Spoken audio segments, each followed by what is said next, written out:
प्रभु का बहुत बहुत धन्यवाद हो।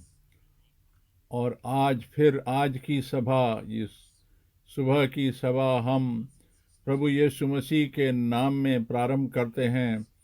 और जो भी हमसे ऑनलाइन जुड़े हैं सबको हम आमंत्रित करते हैं और सबका अभिनंदन प्रभु के नाम में करते हैं। अभी बहनों ने एक गीत गाया कि वो पूरब और पश्चिम सारी दिशाओं से आते हैं, और मैं ये सोच रहा था कि ये कितनी अच्छी बात होती कि पहले की तरह हम आज भी यहाँ पर उपस्थित हो सकते। पर इस चीज़ का बड़ा दुख है कि अभी आजकल ये संभव नहीं हो पा रहा।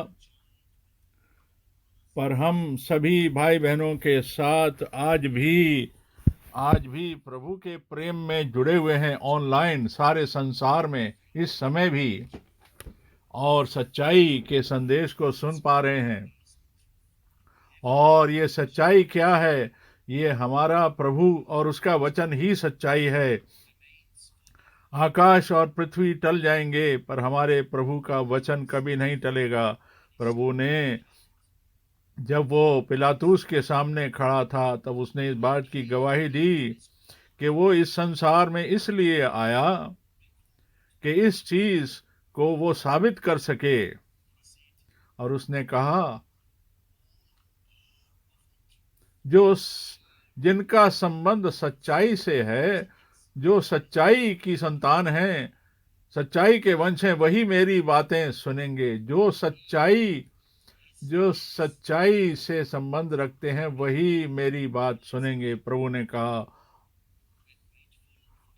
और हम आज फिर प्रभु के बड़े आभारी हैं जो उसका संदेश प्रभु के आगमन, दूसरे आगमन से पहले प्रचार किया जा रहा है और प्रचार किया गया और जा रहा है कि हम इसको विश्वास कर सकते हैं।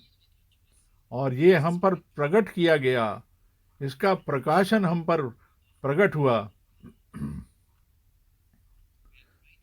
हम परमेश्वर के बड़े आभारी हैं कि उसने अपने नबी को, भविष्यवक्ता को भेजा हमारे समय में, और उसके द्वारा एक संदेश को भेजा।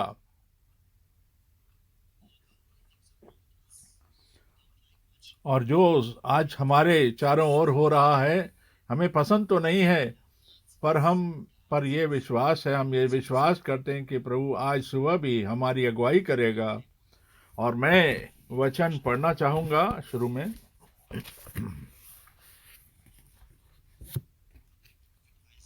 यशाया नबी की किताब से,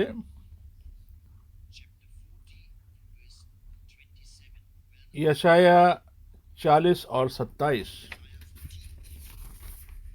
यशाया 40 और 27 को पढ़ना चाहूंगा।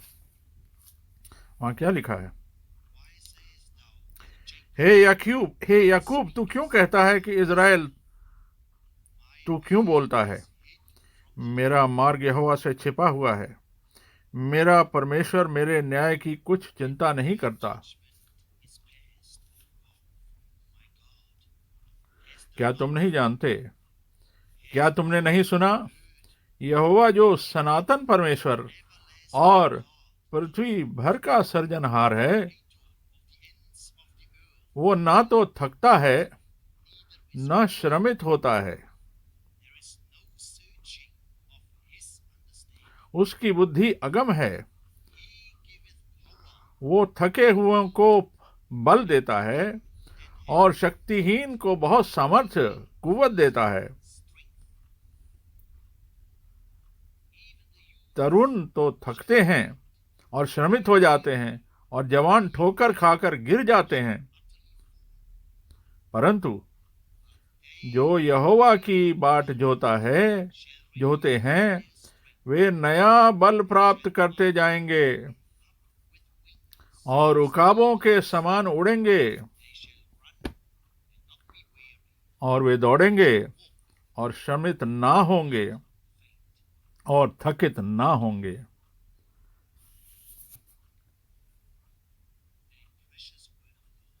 प्रभु का कितना अद्भुत वचन है। यहाँ एक सवाल उठता है, यहाँ देखिए एक चेतावनी है और उसके बाद एक वादा है इस वचन में जो पढ़ा गया। 27 आयत में कहता है, या क्यों कहता है, तो क्यों बोलता है कि मेरा मार्ग यहोवा से छिपा हुआ है और वो मेरे मार्ग की चिंता नहीं करता? क्यों ऐसा सोचते हो? क्या तुम नहीं जानते? क्या तुमने सुना नहीं? यहोवा जो सनातन परमेश्वर और पृथ्वी का सृजनहार है, 28वीं आयत में कह रहा है, वो अपने सामर्थी वचन के द्वारा संसार से बात करता है। उसने संसार की सृष्टि करी, उसके लिए असंभव है, वो मनुष्य नहीं है। ये उसके लिए संभव नहीं है कि वो बेहोश हो जाए या थक जाए या श्रमित हो जाए। उसकी समझ तो सर्वव्यापी है, सब जगह है, सब समय है। और देखिए उसके बाद, और वो देखिए वचन, उसके बाद में वाचा देखिए, वचन उसका प्रॉमिस देखिए, वो थके हुए को बल देता है 29 आयत में, और शक्तिहीन को सामर्थ्य देता है। क्या आज हम इस चीज का अनुभव नहीं कर पा रहे इन दिनों में कि प्रभु हमें शक्ति देता है जो हमारे आसपास हो रहा है? क्या हमें ऐसा नहीं लग रहा कि हम कमजोर हो पड़ गए थे, हमारे पास से सामर्थ्य चली गई थी, हमारे अंदर सामर्थ्य नहीं है? पर हमारे पास इस चीज का वचन है, इस चीज की वाचा है, इस चीज का वादा है। देखिए वो कहता है, वो थके हुओं को बल देता है और शक्तिहीन लोगों को सामर्थ और कुव्वत देता है। ये वो सच्चाई है, ये उस सच्चाई का वादा है जो प्रभु हम सबको देता है। और जो जवान लोग हैं वो तो थक जाते हैं और श्रमित हो जाते हैं, थके हाल हो जाते हैं और जवान ठोकर खाकर गिरते हैं। पर जो प्रभु की बाट बाट जोता है, 31 आयत में देखिए, जो यहोवा की बाट जोता है वो नया बल प्राप्त करता है। और जहां जहां उसका वचन सुना जा रहा है वहां पर प्रभु विद्यमान है और प्रभु है।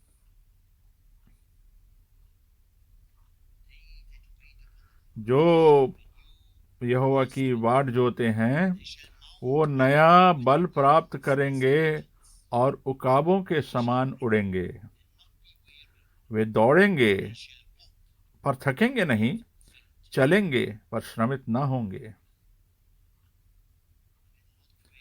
प्रभु हम सबको ये आशीष दे और ऐसा होने दे हम सब के लिए। और हम प्रार्थना के लिए खड़े हो जाएंगे।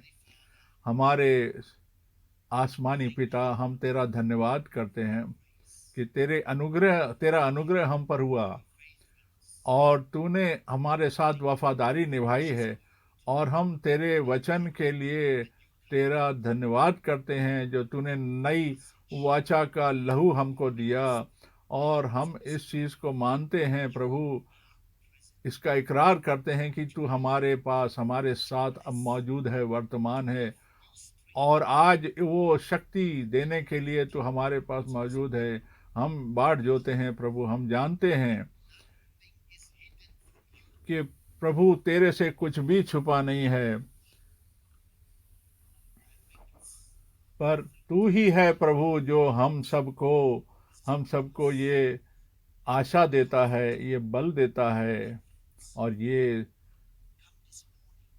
आश्वासन देता है कि हम तेरे सामने आएं और पवित्र आत्मा के द्वारा तेरे वचन से तृप्त किए जाएं। हमारे भाई फ्रैंक को तू सामर्थ्य दे और अपने अपने अलौकिक आत्मा से भर दे। और प्रभु, जो प्रभु तूने आज सुबह हमसे कहना है प्रभु, हम प्रभु तेरे हाथों में सारी बातें सौंप देते और प्रभु हम तेरे सामने प्रस्तुत करते हैं अपने आप को विश्वास के द्वारा, और आज जो तेरे वचन को सुनते हैं वो बल पाएं, प्रभु यीशु के नाम में आमीन।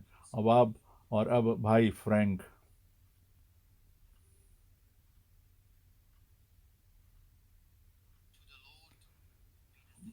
प्रभु को ही सारा धन्यवाद हो कि ये अवसर हमको बार बार मिल रहा है कि हम उसके अद्भुत वचन को सुन पा रहे हैं और विश्वास कर पा रहे हैं और उसका अनुभव कर पा रहे हैं। हम बड़े धन्यवादी हैं कि अभी जो कुछ वचन से पढ़ा गया और जो कुछ कहा गया, हम प्रभु के बड़े धन्यवादी हैं। आप सब जानते हैं हम तो रोज बूढ़े होते जा रहे हैं उम्र में, और जब ये लिखा है और जब प्रभु ने अपने वचन में कहा कि वो नई सामर्थ्य देता है, तब मुझे एक प्रार्थना याद आती है जिसमें यह कहा गया था, जो मैंने प्रभु से कहा, हे प्रभु मुझे सामर्थ्य दे, मुझे वो सामर्थ्य दे जो 40 साल पहले मुझ में सामर्थ्य थी, जो बल था प्रभु मुझे फिर से दे दे, जिससे कि मैं उस कार्य को, उस आज्ञा को जिसके लिए तूने मुझे बुलाया है, उसे मैं संपूर्ण कर पाऊं। उसने मुझे 87 साल, मेरे जीवन के 87 साल मुझे दे दिए, और हम पीछे मुड़कर देखते हैं तो हम उन सारे वर्षों को देखते हैं जिसमें कि प्रभु का वचन जो है वो एक जगह से दूसरे जगह में सारे संसार में भेजा गया, ले जाया गया, और आज हम फिर सारे संसार में सभी का अभिनंदन करते हैं। और हमने बहुत सारी अभिनंदन सुने। आज हमारे को बदर मम्बा ने ऑस्ट्रेलिया से फ़ोन किया। मैंने पूछा क्या समय है अभी, वहाँ पर क्या समय है? वहाँ शाम के 7 बजे हैं ऑस्ट्रेलिया में। जब मैं समय के अंतर के बारे में सोचता हूँ, अलग अलग समय के विभाजन पर सोचता हूँ, सारा संसार समय से विभाजित है, पर फिर भी हम जो कुछ सोने जा रहे हैं, कुछ जाग रहे हैं, पर लोग उठते हैं इस प्रभु के अद्भुत वचन को सुनने के लिए। सब लोग अभिनंदन करते हैं, सब अभिनंदन भेज रहे हैं। हमारे भाई चोबाबा जो एक डॉक्टर हैं, जो उनको प्रभु ने बहुत आशीष दी, उन्होंने कहा भाई फ्रैंक, बदर ओंगोंगा ने कहा कि 25 रेडियो स्टेशन जो हैं वो आज इस सरमन को सुन पा रहे हैं।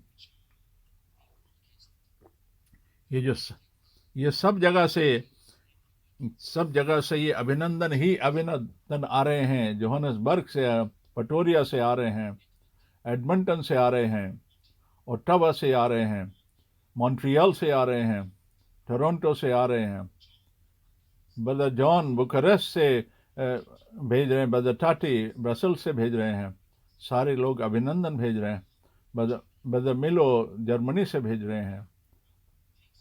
अगर ये सारे अभिनंदनों को हम देखें इकट्ठा करके, हम प्रभु के कितने आभारी हैं। भाई ने ऑस्ट्रिया से भी, स्विट्जरलैंड से भी हमें अभिनंदन आए, और सारे संसार से आ रहे हैं। कल हमने संक्षिप्त रूप से उन दिनों के बारे में बात करी जबकि सुधार का काम किया गया, जब प्रारंभ था, और 1000 साल के बाद, और उसके बाद नई चीज़ें पैदा होनी शुरू हुई, और रोमी सरकार का जो था, जो योक था वो उठाया गया, वो जो जुआ उठाया गया, और नई शुरुआत हुई। और जैसा हम जानते हैं, ये सुधार का समय था, रिफॉर्मेशन का। उस समय ये सुधार का समय था, रेस्टोरेशन का नहीं। उस टाइम से सिर्फ करेक्शन और सुधार किए जा रहे थे, पर ये समय, ये काफ़ी नहीं था, ये सिर्फ यही काफ़ी नहीं था। बहुत सारी जो बेदारी के काम किए गए, चाहे वो मेथोडिस्ट हो, चाहे साल्वेशन आर्मी हो, चाहे बैप्टिस्ट हो,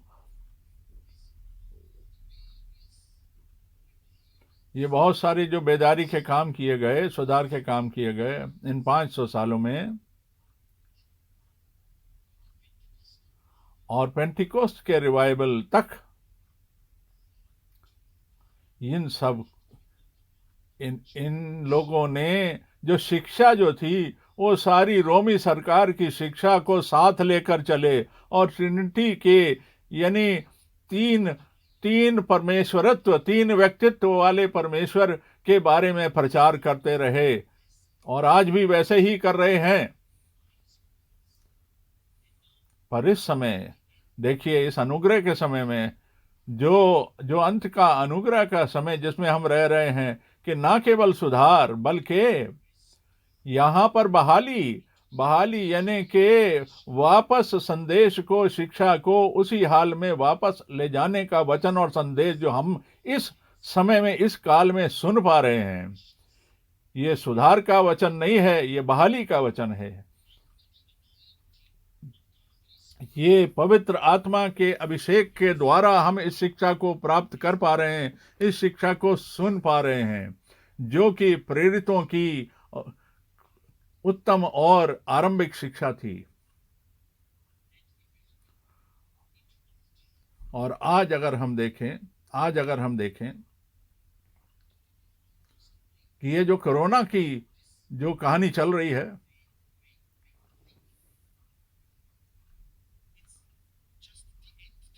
ये बिल्कुल अंत का समय है भाइयों, और सारे मनुष्य जाति को समझ लेना चाहिए कि हम इस समय के बड़े निकट आ चुके हैं, जो समय अंत का समय है, और सब कुछ जो है ये जारे संकट और यातनाएं जो आ रही हैं और आप सुन रहे हैं,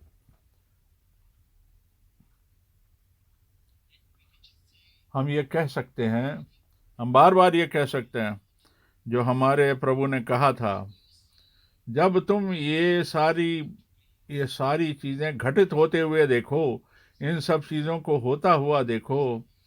अब देखिए भाई और बहनों,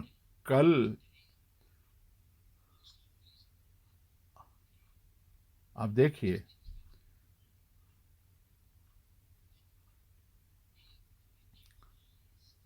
लोग जो थे वो अलग अलग शिक्षाओं पर चल रहे थे,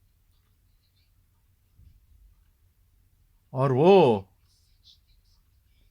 वो मृत लोगों से, मरे हुए लोगों से भी बातचीत करते, और उनको भी सेंट कहते, उनको भी संत कहते। पर नहीं, संत वो हैं जो जीवित हैं और प्रभु के सत्य वचन से आत्मा के द्वारा जिनका अभिषेक किया गया, वो संत हैं, मरे हुए संत नहीं होते।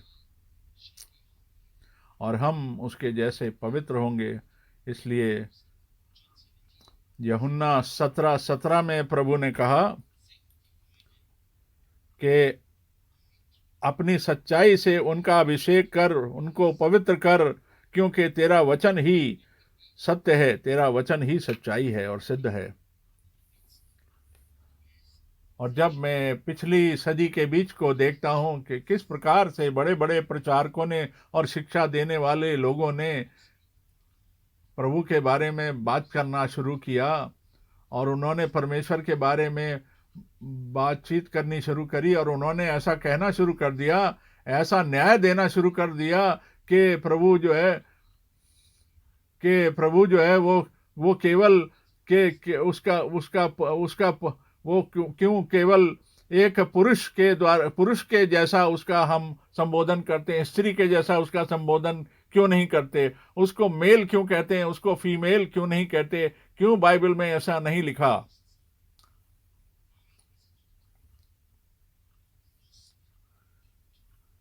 क्योंकि वहां पर जब वो खोए हुए बेटे के बारे में बोलता है, तो वो खोई हुई बेटी के बारे में क्यों नहीं बोलता?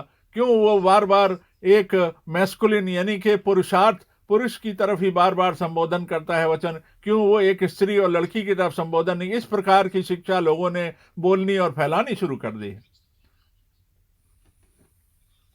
उसके बाद प्रभु ने जो कहा उसका पूरा होना चाहिए। एक समय आएगा कि जिस प्रकार से सदोम और गमोरा के समय में हुआ और सब कुछ इस प्रकार से बदल गया,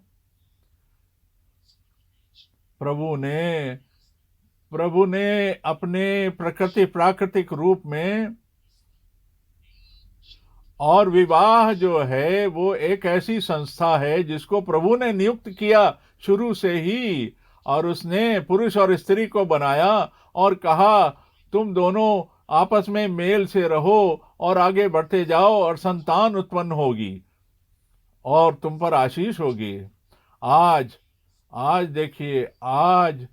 देखिए इस संसार ने प्रभु की इस योजना को धिक्कार दिया, उसको छोड़ दिया, उसको रिजेक्ट कर दिया है।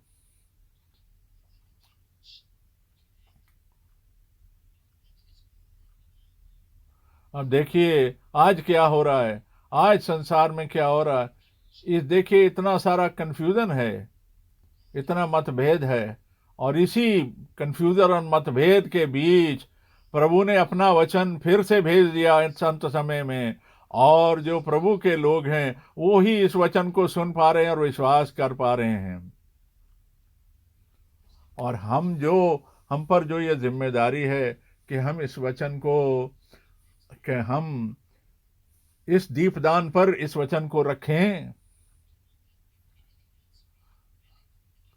क्योंकि प्रभु के राज्य में कोई और बात प्रभाव नहीं रखती। ये शिक्षा करने वाले ये कहते थे कि ये जो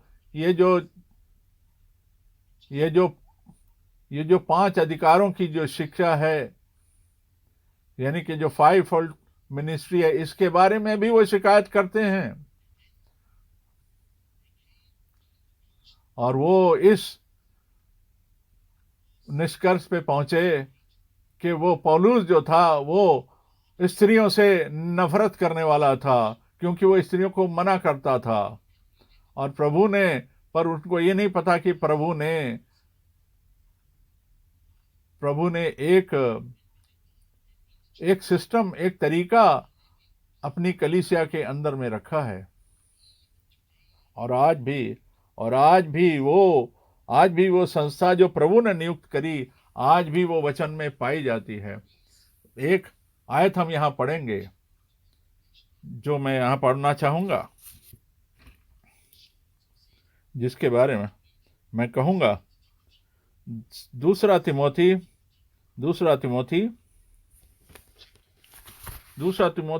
4 अध्याय और दूसरी आयत, 2 तिमोथी 4:2।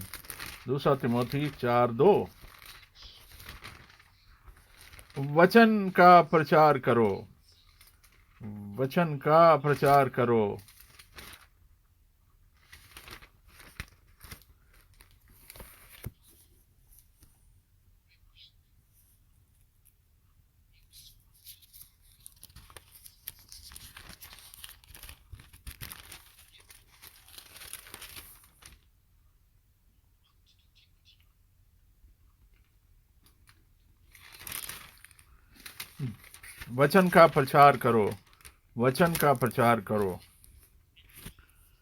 वहां लिखा है, तू वचन का प्रचार कर, समय और असमय तैयार रहे, सब प्रकार की सहनशीलता और शिक्षा के साथ उलाहना दे और डांट और समझा।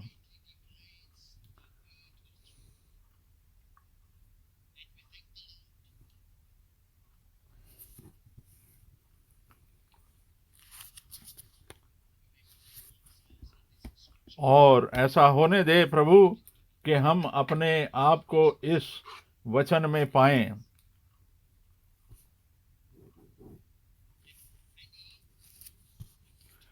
जो लोग भाई ब्रनम की ओर इशारा तो करते हैं, वो गलत शिक्षाओं को भाई ब्रनम का नाम लेकर प्रचार करते हैं, क्योंकि वो वचन क्योंकि वो वचन की इज्जत नहीं करते, वचन की रिस्पेक्ट नहीं करते। भाई ब्रैनम ने कहा वो वचन को उस हिसाब से उसका अनुवाद करते हैं जैसा वो समझते हैं।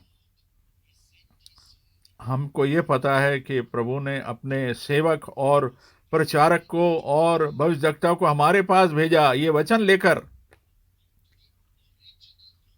कि उसका कार्य क्या था कि उस प्रारंभिक नींव और शिक्षा की ओर हमारा ध्यान लेकर जाएं। ये नहीं कि किसी नए शिक्षा की ओर और नए अनुवाद की ओर नहीं, ये वो जो नींव प्रेरितों के समय में डाली गई उसी की ओर हमारा ध्यान लेकर जाएं, जिससे सब लोग इस बात को समझें और इस बात को समझें कि वो नींव क्या है और हमारा ध्यान उस नींव पर रहना चाहिए, उसे मानना चाहिए। और दूसरे तिमोथियस 4 में इसके अंदर एक बहुत बड़ी, बहुत इस दूसरा तिमोथियस 4:2 की जो आयत है मेरे लिए ये बड़ी प्रभावशाली है। इस आयत के द्वारा प्रभु ने मुझसे बातचीत करी।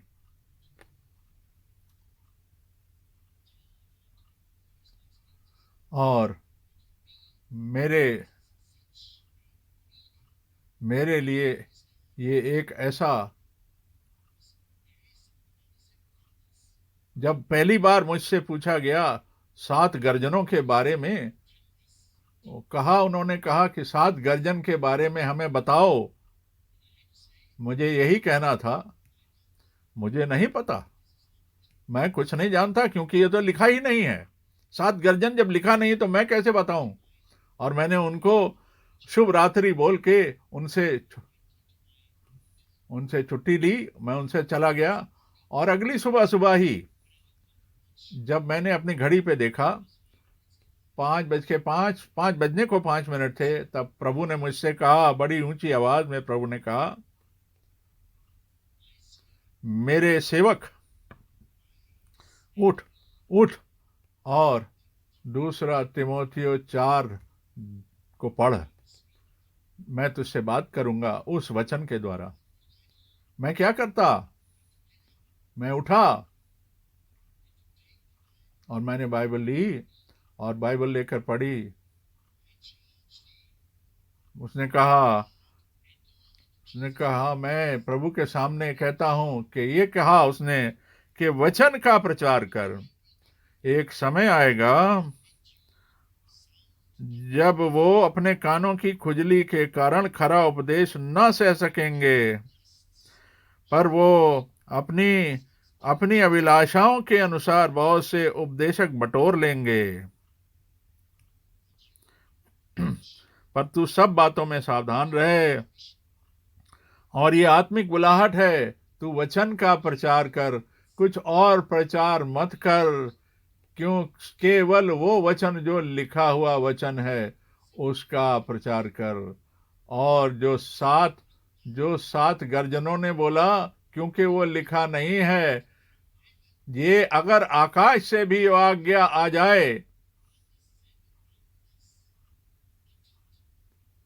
क्योंकि ये बात प्रभु की ओर से आश्वासन है कि उसने इस बात को नहीं लिखने दिया वचन में। और प्रभु की जो योजना है, प्रभु उसके अनुसार अपनी योजना को करेगा। समय का पता उसको है, हमारे पास लिखा हुआ वचन है। मैं फिर ये कहना चाहूँगा, इस बारे में कहना चाहूँगा, इन शिक्षाओं के बारे में। ये जो तीन व्यक्तित्व वाले परमेश्वर यानी ट्रायून यानी ट्रिनिटी, और ये जो बपतिस्मे के समय 3 व्यक्तित्वों के बारे में बोला जाता है, बहुत सारे अवसर मेरे सामने आए जब कलीसियों में भी, बैप्टिस्ट चर्च में भी, पेंटिकॉस्टल में भी, वहां पर भी मुझे प्रचार करने का अवसर मिला 1960 के समयों में और 1970 के समयों में। सभी जगह एक ही समस्या थी। ऑल्दो बात ये थी, जब मैंने भाई ब्रनम के बारे में बोला कि वो क्या थी, जैसे ही मैंने उनसे भाई ब्रनम के बारे में बोला, उन्होंने कहा कि वो तो तीन व्यक्तित्व यानी ट्रिनिटी वाले डॉक्ट्रिन को, शिक्षा को रिजेक्ट करते हैं, नहीं मानते, इसलिए हम उन्हें नहीं सुनना चाहते। अब देखिए कितना बड़ा अनुग्रह प्रभु ने हमको दिया, हमको दिया। ये जो गड़बड़ी का जो जुआ था हमारे कंधे के ऊपर, हमारे गर्दन पे वजन बैठा हुआ था, इस गड़बड़ी के जुए को परमेश्वर ने हमारे ऊपर से हटा दिया, जिसके अंदर के आज सारे मसीह और क्रिश्चियन चर्चेस आज भी दबे हुए हैं और भरमाए हुए हैं और घुटन में हैं। प्रभु ने इस बेबीलोनियन और इस गड़बड़ाहट की शिक्षा से प्रभु ने हमको निकाल दिया और उस जुए को उसने टुकड़ों टुकड़ों में तोड़ के हमको वहां से स्वतंत्र कर दिया, हमें आजाद कर दिया और हमें हल्का कर दिया। मैं उन वर्षों की तरफ देखता हूं,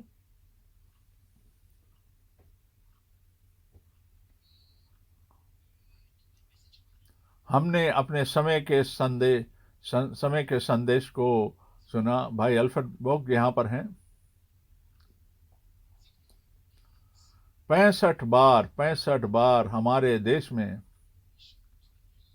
हमको भाई ब्रैनम की फिल्म हमने देखी।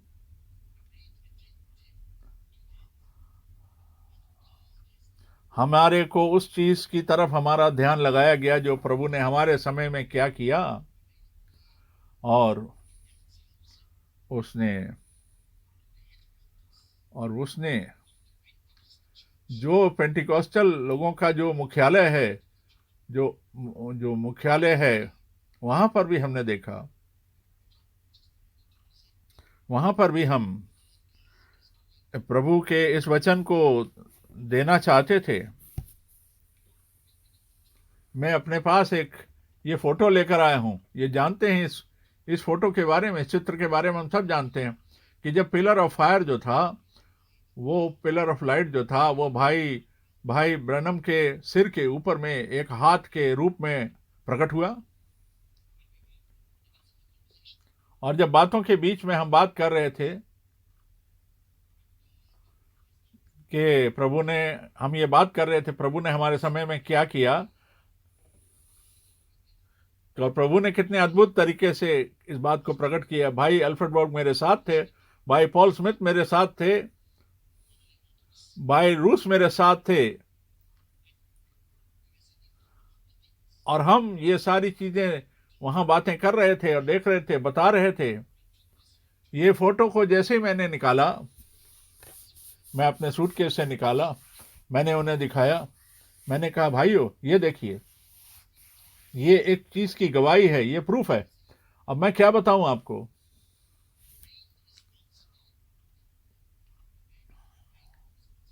जो वहां का मुख्य मनुष्य था, उसने उस फोटो को मेरे हाथ से छीनकर, उनके मुख्यालय के आदमी ने, उनके हेडमैन ने छीनकर, मुझसे छीनकर इस फोटो को धरती पे फेंक दिया।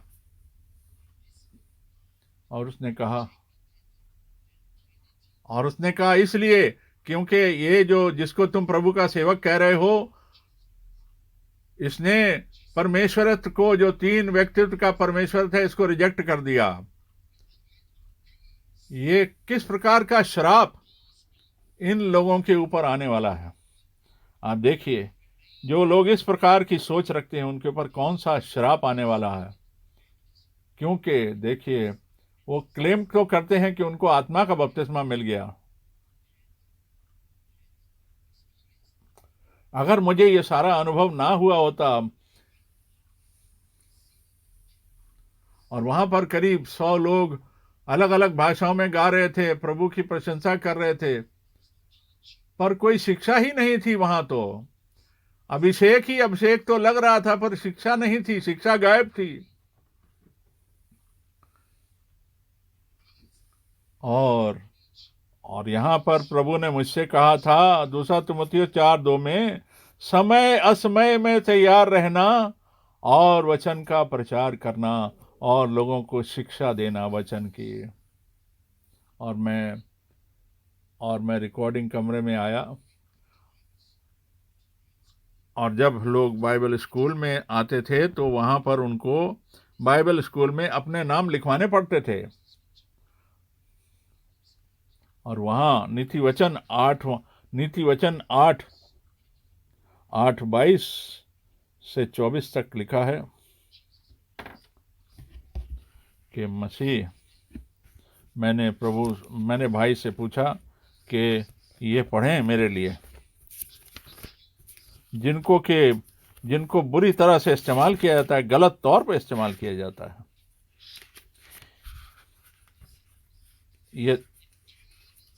ये दिखाने के लिए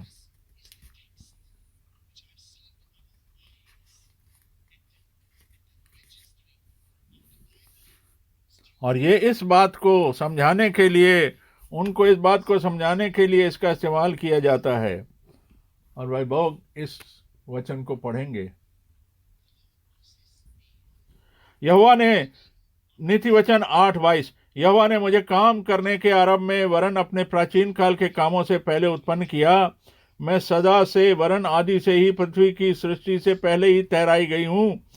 जब ना तो गहरा सागर था, न जल के सोते थे, तब से ही उत्पन्न हुए।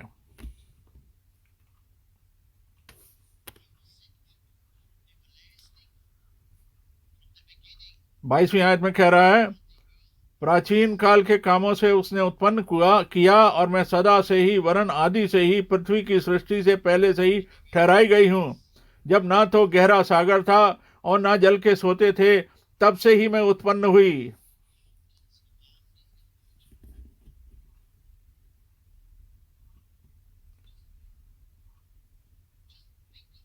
देखिए, इसके बारे में सोचें।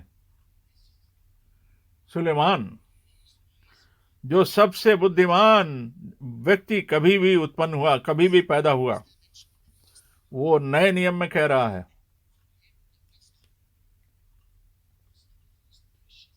उसके लिए बुद्धि ही सबसे उत्तम थी। और वो कहता है, और बार बार वो बुद्धि के बारे में कह रहा है, बार बार प्रारंभ और अंत से तक बुद्धि के बारे में ही कह रहा है। और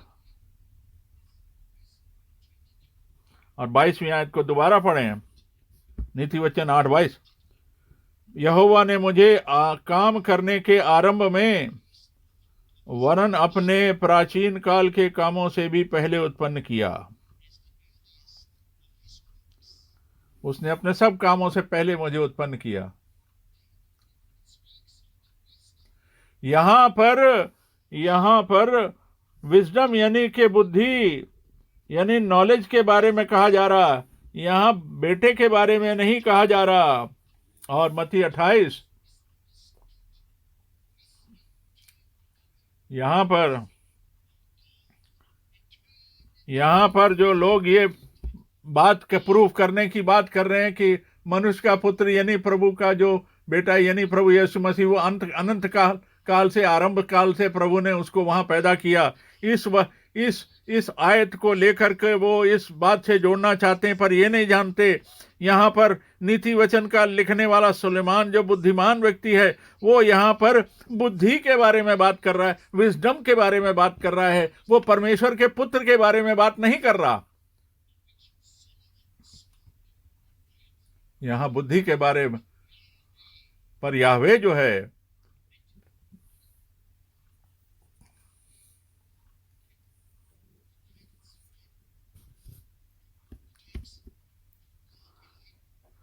जो कि प्रभु जो याहवे है, जो एलोहिम है, जो 4000 बारी पुराने नियम में भी इस बात का इस्तेमाल किया गया, और वो आज भी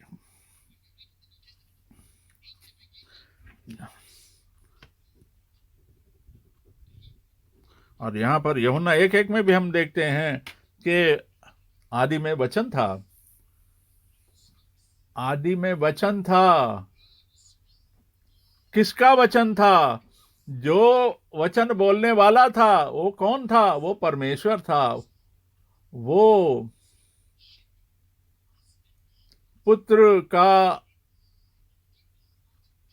पुत्र के जन्म के बारे में पहले से भविष्यवाणी की गई थी, वादे किए गए थे। और यशाया में भी, यशाया 7 में, यशाया 7:14 में लिखा था कि एक बेटा जनेगी, एक कुंवारी गर्भवती होगी, वो बेटा जनेगी और उसका नाम इमानुएल रखना। और यशाया 9:5 और 6 में लिखा था कि बेटा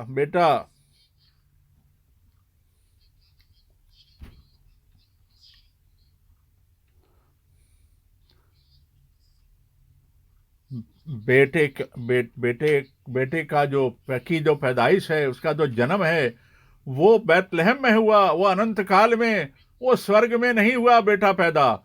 बेटा तो धरती पे बैतलहम में पैदा हुआ।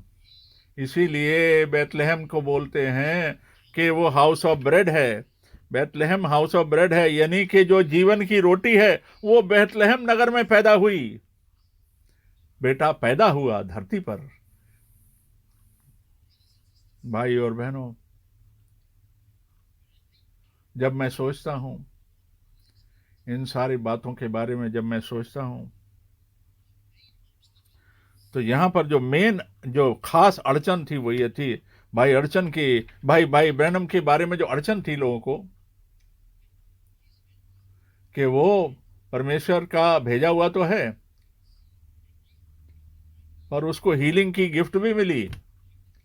पर लेकिन फिर एक लेकिन आ गया, लेकिन। और अब हम उस समय पर आ रहे हैं, अब हम इस बात पर आ रहे हैं। और उसने कहा, उसने एक बार फिर कहा, हे प्रभु ने इस प्रकार से इसकी अगुवाई, इस प्रकार से समझाया कि अंत का जो समय होगा अनुग्रह का, ये जो सच्चाई की जो आवाज है, सच्चाई की बुलावट जो है, सच्चाई का जो वजन है, एक ही प्रभु, एक ही विश्वास, एक ही बपतिस्मा, ये एक है हर चीज, कोई एक से ज्यादा नहीं है, कोई अलग अनुवादक शिक्षा इसमें नहीं आती। जैसा लिखा है,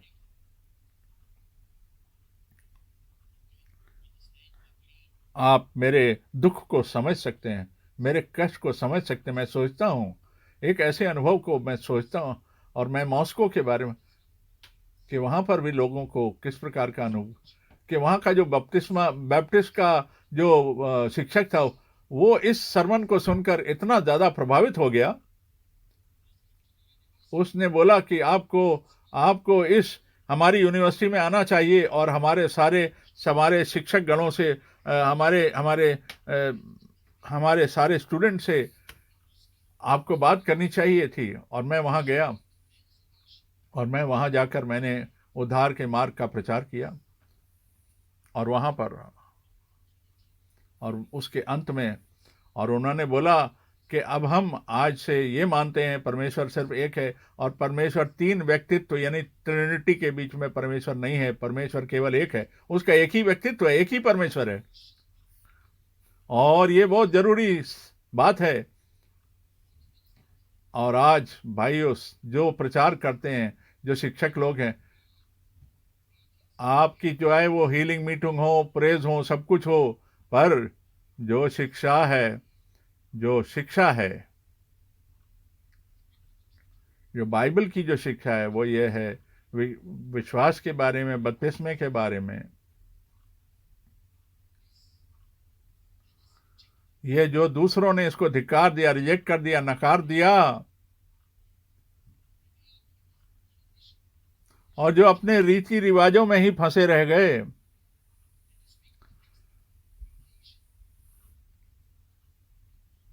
और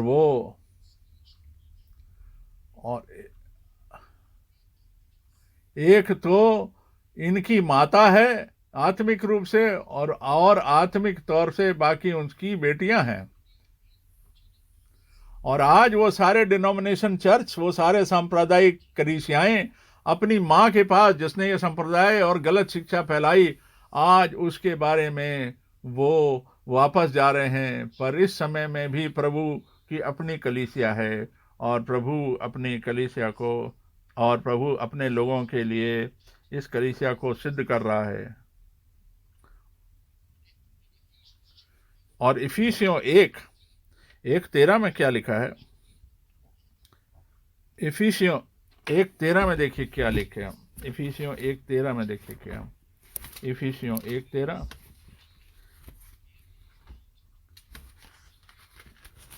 यहाँ पर प्रभु की मोहर के बारे में 1:13 के बारे में लिखा है। देखिए क्या लिखा है।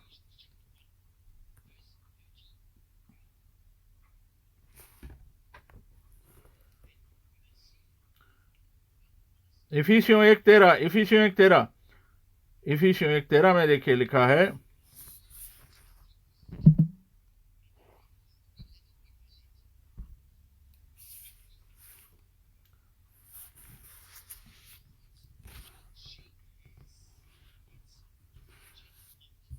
क्योंकि सच्चाई में किसी भी गलत और भटकी हुई शिक्षा का कोई प्रयोजन नहीं है। कृपया पढ़ें इफिसियों 1:13 को पढ़ें। अब यहां देखिए, जैसा भाई पढ़ रहे हैं इफिसियों 1:13 में,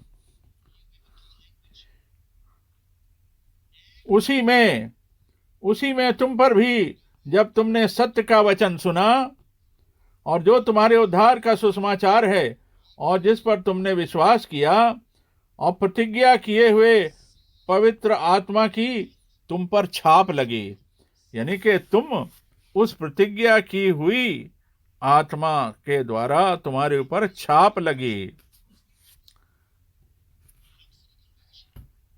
ना केवल बपतिस्मा,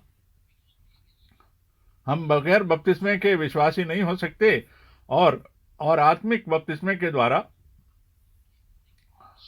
हम कभी उस संपूर्ण बदलाव के काम को नहीं देख सकते। और जो मसीह है,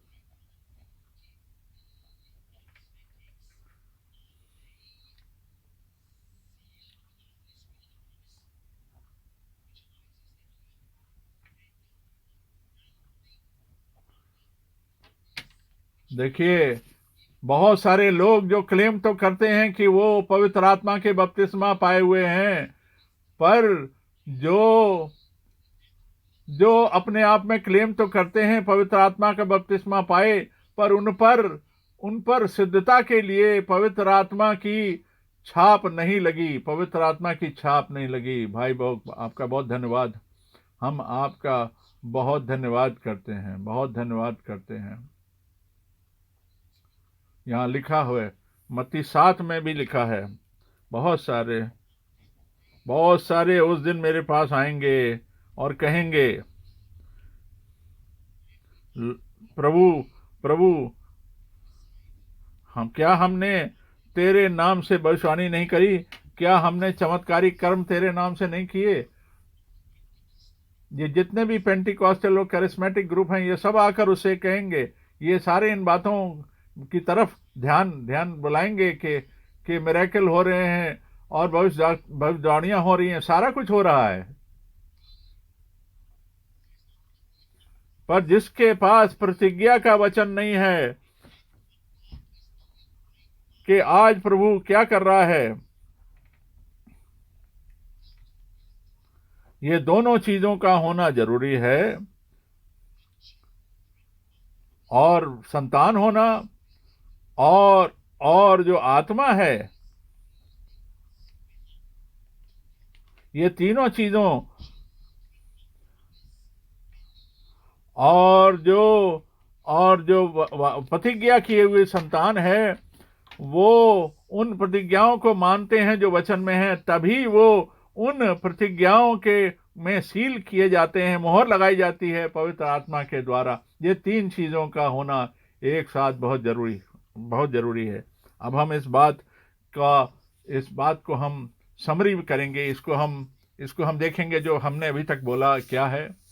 प्रभु, जैसा मैंने बताया कल रात को भी, कि प्रभु ने अपने सेवक और भविष्यद्वक्ता को हमारे समय में भेजा है, जैसा उसने कहा कि उस प्रकोपी और भयानक दिन के आने के पहले और एक मनुष्य को भेजूंगा, और वो एलिया की सेविकाई में आएगा, जो प्रभु के लोगों को बुलाएगा और उन्हें बताएगा, और वो जो उस वेदी को दोबारा निर्माण करेगा, उसको दोबारा संजो देगा और उसको दोबारा उस आत्मिक रूप में प्रस्तुत करेगा। और दूसरा तिमोथियो 4:2 में हमने देखा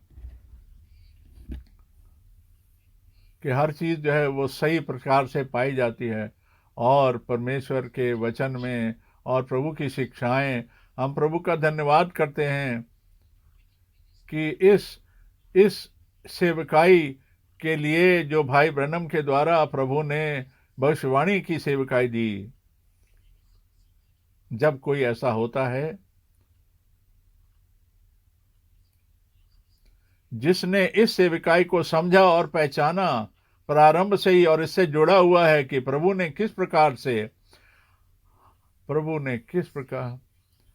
प्रभु उसी आग के सतून में, पिलर ऑफ फायर में प्रकट हुआ प्रभु, और उसने अपने सेवक भाई ब्रैनम से फेस टू फेस, मुख सम्मुख होकर के बात करी।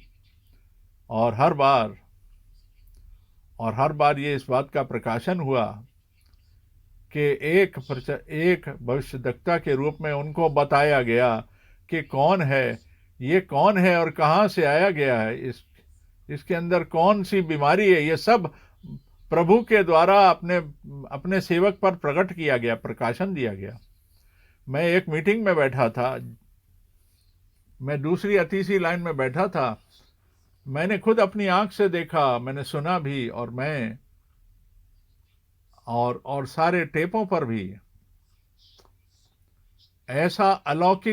ऐसी अलौकिक सेविकाई कभी इस जमीन पर, इस पृथ्वी पर कभी नहीं आई। जब से हमारा प्रभु इस धरती पर था, उसके बाद से कभी इस प्रकार की कोई शिक्षा और इस प्रकार की अलौकिक घटना नहीं हुई। प्रभु ने एक आत्मिक अगुवाई और बुलाहट दी है, और उसने अपने बंदे को वचन के अनुसार भेजा। और मत्ती 17:11 में,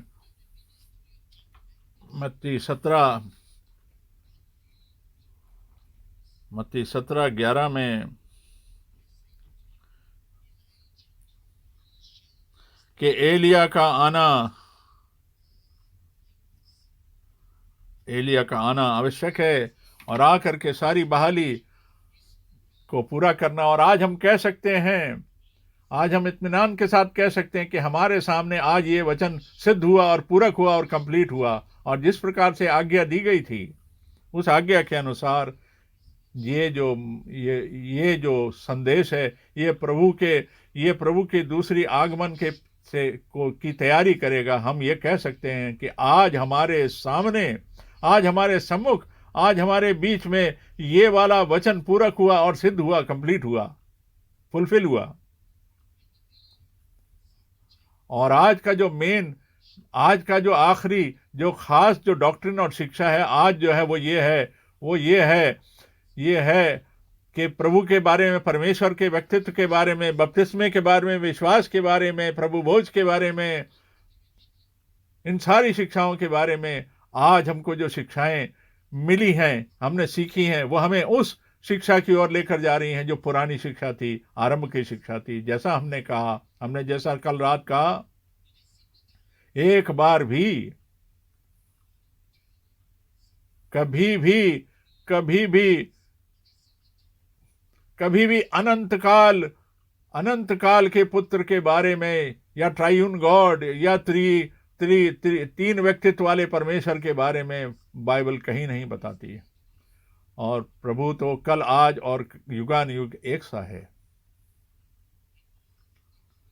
सारे पुराने नियम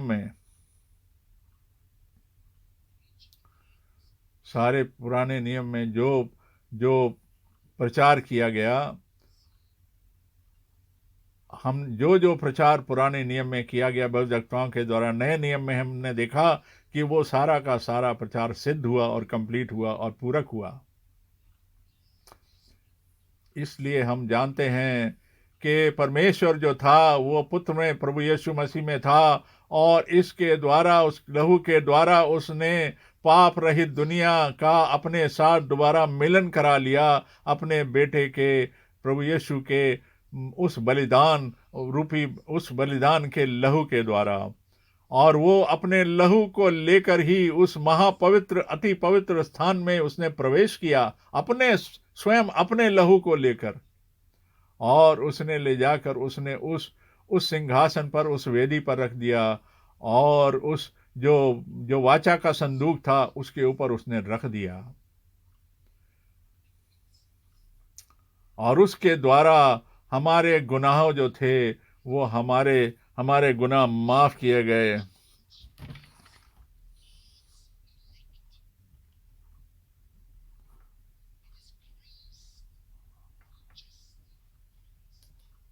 और अब कौन प्रभु के चुने हुए लोगों पर, प्रभु की संतान पर इल्जाम लगा सकता है, जबकि हमारे गुनाह माफ कर दिए गए। मैं सारे सेवक करने वाले भाइयों से कहता हूँ, उन भाइयों से कहता हूँ कि जो प्रभु के बारे में प्रचार करते हैं आप, वो प्रचार करें जो सच्चाई है और आरंभ की शिक्षा है, जो बुलाहट की शिक्षा है, और बाइबल की सच्चाइयों को पेश करें।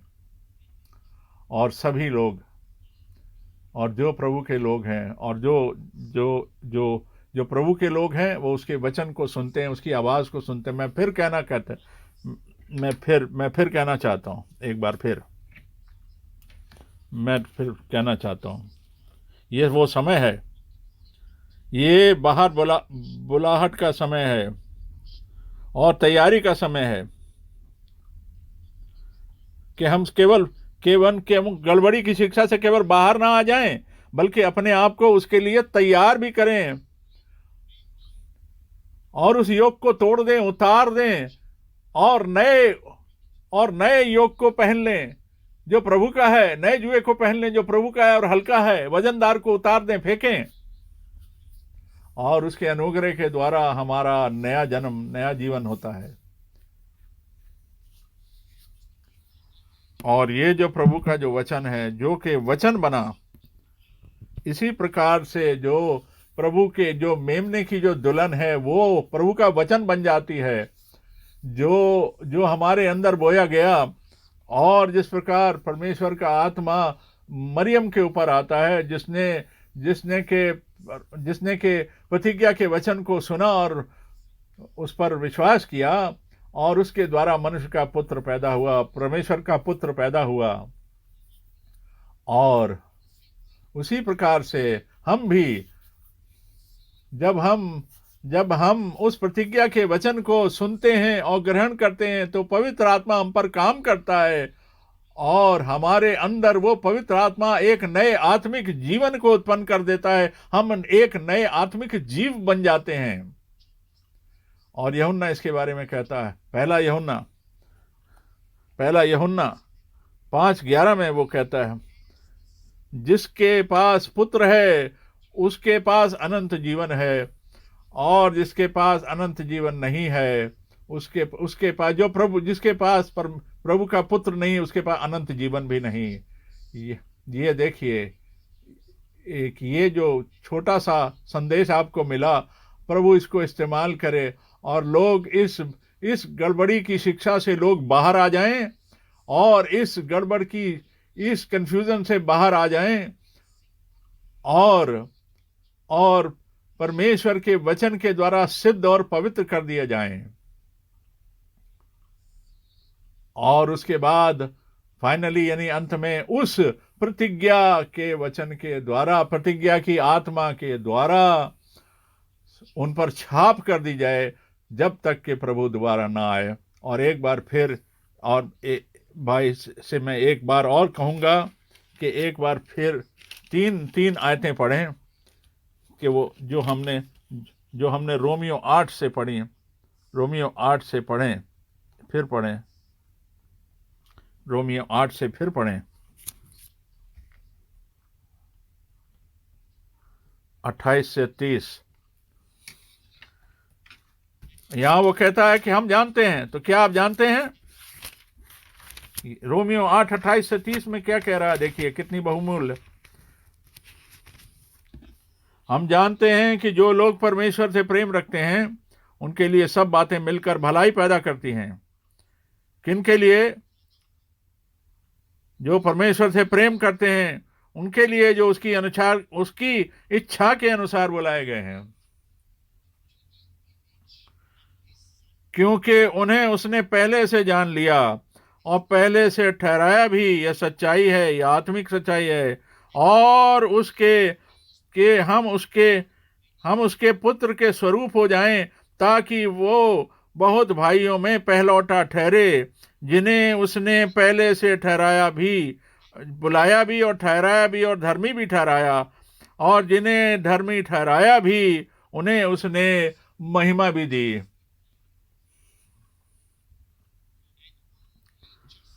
उन्हें बुलाने के बाद धर्मी भी ठहराया और उसने उन्हें महिमा भी दे दी। आमीन।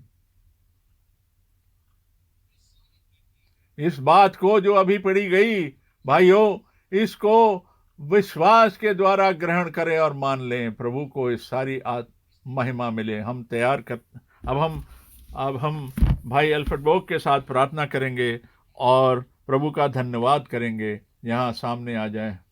स्वर्गीय पिता, हम तेरा धन्यवाद करते हैं, क्यों ये जो जो छुटकारे का, साल्वेशन का वचन हमने आज सुना, तेरे अनुग्रह के द्वारा सुना प्रभु। और इस बात को समझें कि आज सच्चाई क्या है। तूने हमारी सहायता करी, क्योंकि वो जो जुआ था, वो भारी वजनदार जुआ जो था, जो गड़बड़ाहट का था, वो हमारे ऊपर से तूने हटा दिया और तेरे मुख के निकले हुए वचन को हमने सुना और माना।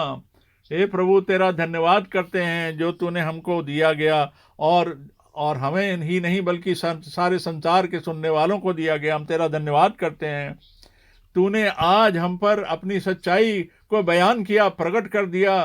तूने उस भविष्यवक्ता को भेजा और शिक्षा को भेजा, और उसने उस शिक्षा के द्वारा, उसके संदेश के द्वारा, वचन के द्वारा जो तूने उसको दिया, हमारी बहाली हुई और हम प्रारंभ की उस शिक्षा की ओर वापस आ गए। प्रभु, उन बातों को समझ सके जो तूने आरंभ में इस कलीसिया में दी। और इस समय में, इस सुबह में प्रभु, तेरा इस अलौकिक जो वचन मैंने सुना और बहुतों ने सुना, प्रभु तूने हम सबको आशीषित किया।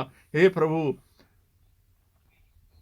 जब तेरा वचन प्रचार किया जाता है, वहां तेरा आत्मा और तू उपस्थित होता है। प्रभु उन सबको आशीष दे जिन्होंने इस वचन को सुना।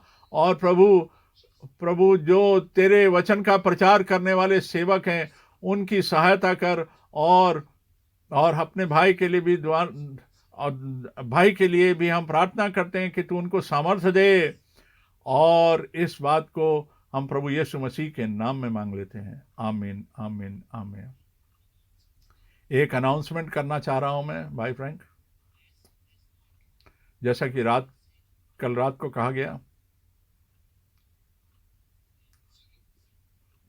कि जो ज़ूरिक संडे होता है, जो आखिरी संडे होता है, अब वो दोपहर को नहीं होगा। अब वो ज़ूरिक संडे की जो सभा होगी, जो आखिरी इतवार को होती है, वो अब दोपहर को नहीं हुआ करेगी, और वो अब सुबह हुआ करेगी।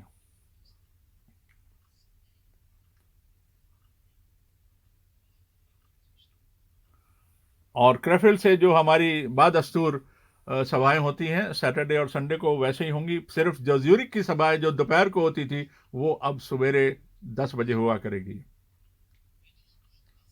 और हम प्रभु अपने काम को आपके जीवनों में पूरा करे। प्रभु ऐसा करे। और भाई और बहनों, इस बात को ग्रहण करें, मान लें, विश्वास कर लें और प्रभु का धन्यवाद करें